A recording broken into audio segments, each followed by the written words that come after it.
নমস্কার বাঙালি। আমারও আপনার কিছু সত্য ও ভৌতিক ঘটনা দিয়ে সাজানো আমাদের বিশেষ নিবেদন প্রেত জনি। কেমন আছো তোমরা সবাই? আশা করছি তোমাদের শরীর একদম সুস্থ ও স্বাভাবিক আছে। যাই বলো, এবারে শীতটা কিন্তু বোধহয় একটু জাঁকিয়েই পড়বে। আমার কিন্তু আবার বর্ষাকাল বা শরৎকালের থেকে শীতকালটাই বেশি পছন্দ। জাঁকিয়ে শীত, চা আর ভূতের গল্প, কি জমে যাচ্ছে না ব্যাপারটা? তাই তো প্রত্যেকবার চেষ্টা করি তোমাদের জন্য আলাদা আলাদা ঘটনা আনার, একটু ডিফারেন্ট টাইপের কিছু ঘটনা আনার, যাতে তোমাদেরও শুনতে ভালো লাগে। তবে তোমরা কিন্তু জানাচ্ছ না তোমাদের ঘটনাগুলো কেমন লাগছে। কমেন্ট করে জানাও যে তোমাদের কেমন লাগছে এপিসোডগুলো, তবেই না আমি বুঝবো কোন টাইপের ঘটনা তোমরা পছন্দ করছো। আর তোমরা কমেন্টে এসে বলতেও পারো যে তোমাদের কেমন টাইপের ঘটনা লাগবে, আমি চেষ্টা করবো তেমনই ঘটনা আনার। আর আজ যে ঘটনাটা এনেছি, ঘটনাটা মারাত্মক এক্সাইটিং একটি ঘটনা। আর আশা করছি থাম্বনেল থেকে বুঝেই গেছে কোথাকার ঘটনা। তাই শুরু করছি আজকের 60 নম্বর এপিসোড। কিন্তু তার আগে যারা যারা আমার এই ভয়েস অথবা আমার এই পরিবারে নতুন, তাদেরকে বলছি, যদি ঘটনাটি ভালো লেগে থাকে তবে কিন্তু অবশ্যই একটি লাইক এবং একটি সাবস্ক্রাইব করতে কিন্তু কেউ ভুলবে না, এবং কমেন্ট করে অবশ্যই কিন্তু জানিও আজকের ঘটনাটা তোমাদের কেমন লাগলো। শেয়ার করে দিও তোমার বন্ধু বান্ধব ও প্রিয়জনদের সঙ্গে। শুরু করছি আজকের 60 নম্বর এপিসোড। আমাদের ঘটনা বলার মধ্যে বেশিরভাগ সময় আপনারা ভূত প্রেত, কালা জাদু, তন্ত্রমন্ত্র, জিন ইত্যাদির কথা শুনতে পাবেন। আমাদের পরিবারের কোনো সদস্য অ্যানিমেস অথবা কুসংস্কারকে প্রশ্রয় দেয় না, তথা একজন গল্পপ্রেমী হিসেবেই ঘটনাগুলিকে শুনবেন।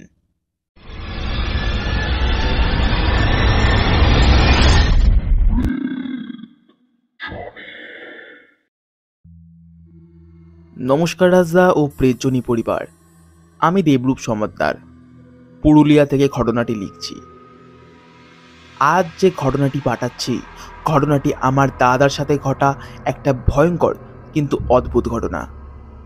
আশা করছি তোমাদের ভালো লাগবে। অপেক্ষায় থাকলাম ঘটনাটিকে গল্পরূপে শোনার জন্য। ঘটনাটা বেশি পুরানো নয়, ওই 2018-র কাছাকাছি। কলকাতার শিয়ালদার দিকে বেশ বড় একটা অফিসে কাজ পেয়ে আমার দাদা শিফট করে কলকাতায়। তা প্রথমে একটা ফ্ল্যাটের রুম মাত্র 1 মাসের জন্য ভাড়া নেয়, কারণ প্রথমে একেবারে শিফট করতে চায়নি আমার দাদা। দাদা চেয়েছিল যে প্রথমে 1 মাস ওখানে থেকে একটু মানিয়ে নেবে, যদি ভালো লাগে তবে থাকবে, আর নয়তো আবারও ফেরত আসবে বাড়িতে। তা ঠিক তেমনই হয়। অফিসের থেকে প্রায় 25 মিনিটের দূরে অতি কষ্টে একটি রুম পাওয়া গেল। প্রথমে অবশ্য আমার বাবা গিয়েছিল, রুম ঠিক করে। দাদার অফিস জয়েনিংয়ের পর আরও 2 দিন থেকে বাবা চলে আসে বাড়িতে। দাদা থেকে যায় একা। রুমটা যদি বিবরণ দিতে হয় তবে ঠিক এরকম একটি মাঝারি বড় রূপের একটি রুম, কম করে 2 জন অনায়াসে থাকা যায়। রুমটা 3 তলায় হওয়ার কারণে একটি ছোট্ট ব্যালকনিও আছে। ব্যালকনিটা উত্তরমুখী হওয়ার কারণে খুব একটা রোদ্দুর এসে পৌঁছয় না এদিকে। প্রথম প্রথম দাদার একা থাকতে কিছুটা অসুবিধা হলেও ধীরে ধীরে তা সয়ে যায়। সকাল 7টায় উঠে ঘরে কাজবাজ সেরে ওই 10টার দিকে বেরিয়ে যেত। অফিস থেকে ফিরে চায়ের দোকানে গিয়ে বসে থাকতো। এইসবের মধ্যেই বেশ কাটছিল দিনগুলো। একদিন তখন রাত 7টা, অফিস থেকে দাদা ফ্ল্যাটে ফিরেছে, এসে শুনে সম্পূর্ণ ফ্ল্যাটে নাকি কারেন্ট অফ। এই শুনে অতি সাবধানে ধীরে ধীরে রুমের দিকে এগোতে থাকে দাদা। রুমের সামনে গিয়ে দরজা খুলতেই এইবার অন্ধকারটাকে খুব ভালো করে অনুভব করলো।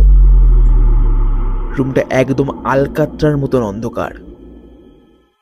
রুমে একটু সাবধানে ঢুকে একটি মোমবাতি জ্বালিয়ে দেয় এবং ফ্রেশ হওয়ার জন্য বাথরুমে চলে যায়। ঠিক এইবারই ঘটে একটি অদ্ভুত ঘটনা। ফ্রেশ হয়ে বাথরুম থেকে বেরিয়েছে, হঠাৎ একটি কান্নার শব্দ শুনতে পায় দাদা।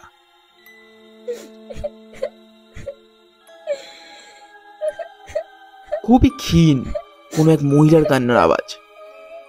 তার ঠান্ডা স্রোত যেন কানের কাক এসে বেরিয়ে গেল।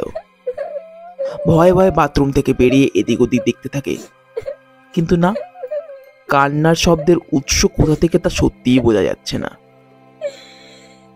ভয় ঘামতে থাকে দাদা। হঠাৎ নিচে থেকে একটা চিৎকারের শব্দ আসে।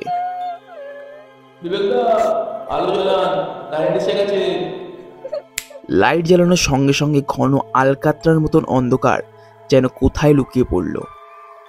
দাদা একটু দীর্ঘশ্বাস ফেলে এবং ভাবে যে হয়তো বাইরে কোনো বিড়াল কাঁদছিল।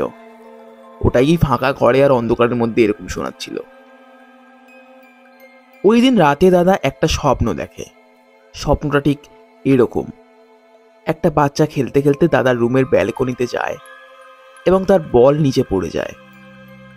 ঠিক ওই বল পড়ার সঙ্গে সঙ্গেই বলটাকে ধরার জন্য বাচ্চাটাও ঝাঁপ মারে নিচে।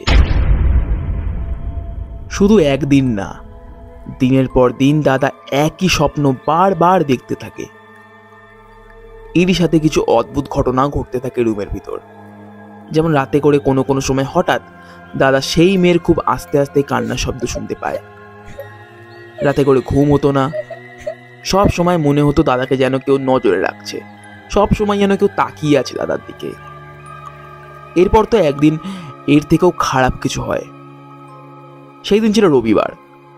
অফিস ছুটি থাকার কারণে দুপুরের খাওয়া দাওয়া সেরে দুপুরের একটু ঘুম দিচ্ছিল দাদা। হঠাৎ একটা প্লাস্টিকের বলের আওয়াজে দাদার ঘুমটা খানিক ভেঙে যায়। চোখ অর্ধগোলা অবস্থায় দাদা দেখে একটা বাচ্চা প্লাস্টিকের একটা বল নিয়ে খেলছে।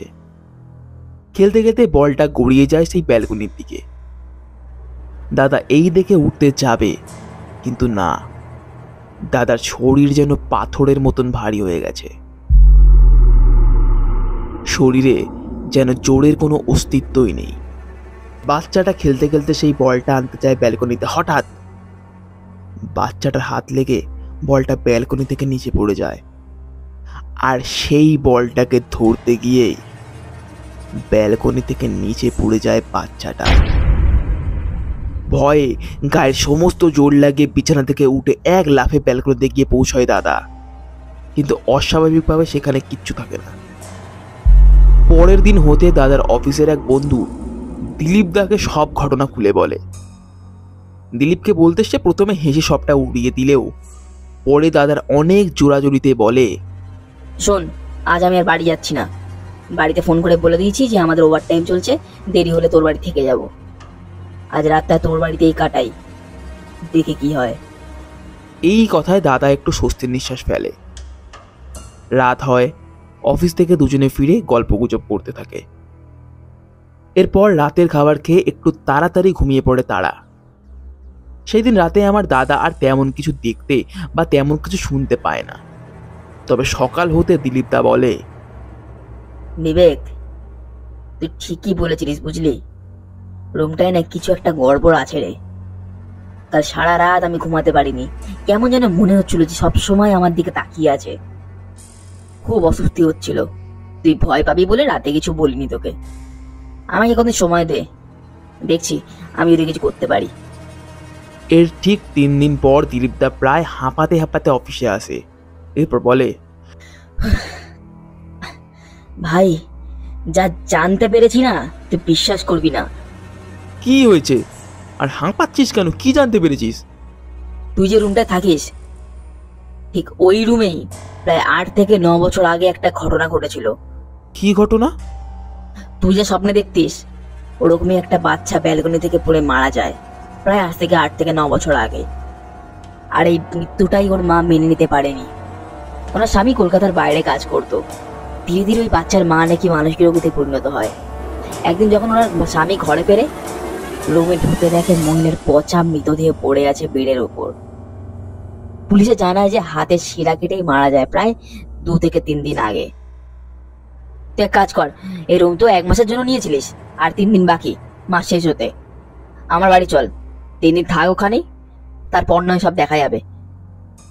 অফিস ছুটি হতে আমার দাদাও তাই করে। জিনিসপত্র গুছিয়ে চলে যায় দিলীপদার বাড়ি। তারপর আজ প্রায় 4 বছর হলো। কলকাতায় 2 বছর কাজ করার পর আবার ফিরত আসে আমার দাদা পুরুলিয়াতে। এখানে একটি কোম্পানিতে জব করে। জানি না সেই ফ্ল্যাটের এখন অবস্থা কি, এখনো আছে কি নেই। তবে কলকাতার এমন অনেক জায়গা আছে যেখানে গেলে তাদের আর্তনাদ এখনো শোনা যায়।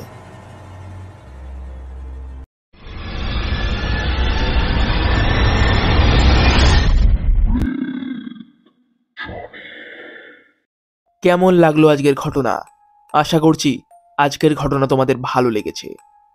ভালো লাগলে কিন্তু অবশ্যই একটি লাইক এবং একটি সাবস্ক্রাইব করতে কিন্তু কেউ ভুলবে না, এবং কমেন্ট করে জানিও আজকের ঘটনা তোমাদের কেমন লাগলো। শেয়ার করে দিও তোমার বন্ধু বান্ধব ও প্রিয়জনদের সঙ্গে। কলকাতার অলিতে গলিতে এমন অনেক জায়গা আছে, এমন অনেক ফ্ল্যাট আছে যেখানে গেলে এখনো সত্যি তাদের আর্তনাদ কিন্তু আজও শোনা যায়। কলকাতার অলিতে গলিতে এমন অনেক রহস্য আজও লুকিয়ে আছে। আর আহ, এরকম মানুষের ভিড়ে হাজার হাজার খবরের মাঝে এই খবরগুলো কিন্তু চাপা পড়ে যায়। Thank you so much Debrup, এরকম একটি ঘটনা পাঠানোর জন্য। ঘটনাটা সত্যি ভালো ছিল। এরকম যদি আরও ঘটনা থাকে তবে কিন্তু অবশ্যই পাঠিও। আর তোমার যদি এই ঘটনাটা ভালো লেগে থাকে তখন কিন্তু অবশ্যই শেয়ার করে দিও তোমার বন্ধু বান্ধব ও প্রিয়জনদের সঙ্গে। এবার তোমার দাদাকেও কিন্তু শুনিও ঘটনাটা, বলো যে কেমন লাগলো ঘটনাটা গল্প রূপে শুনে। আর তোমরা আমাদেরকে ঠিক এইভাবেই ঘটনা পাঠাতে পারো। কিভাবে পাঠাবে না, আমাদের ডেসক্রিপশন বক্সে দেওয়া ইমেল আইডি অথবা ফেসবুক আইডিতে তোমরা তোমাদের ঘটনা লিখে অথবা রেকর্ডিং করে তোমরা আমাদেরকে পাঠাতে পারো। এবং তোমরা অনেক কিছু বলছিলে, দেখলাম কিছুদিন আগে কয়েকজন কমেন্ট করেছিলে যে 1K স্পেশালে যে বড় ঘটনা বলেছিলে দেবে বা বড় গল্প দেবে বলেছিলে, পোস্টার রিলিজ করলে কোথায় গেল? 1K তো কতদিন হয়ে গেল, এখনো দিলে না। সবাইকে বলছি সো সরি, একটু দেরি লাগবে ঘটনাটা মানে গল্পটা আসতে, একটু প্রসেসিং চলছে, আমাদের কাজ চলছে, পুরো টিম লেগে আছে কাজটার পেছনে। আহ, খুব বড় সড়ো একটা আমাদের মানে প্রজেক্ট বলতে পারো, এটা কাজ আসতে চলেছে। সম্পূর্ণ টিম আমাদের এই কাজে লেগে আছে, অনেকেই কাজ করছে, প্রায় 12-13 জন মিলে এই গল্পটার পেছনে কাজ করছি। তো একটু টাইম দাও, আশা করছি তোমাদেরকে নিরাশ করবো না। আমরা ফিরছি এই শনিবার ঠিক রাত 11টার সময়। আজকের জন্য সকলকে শুভরাত্রি।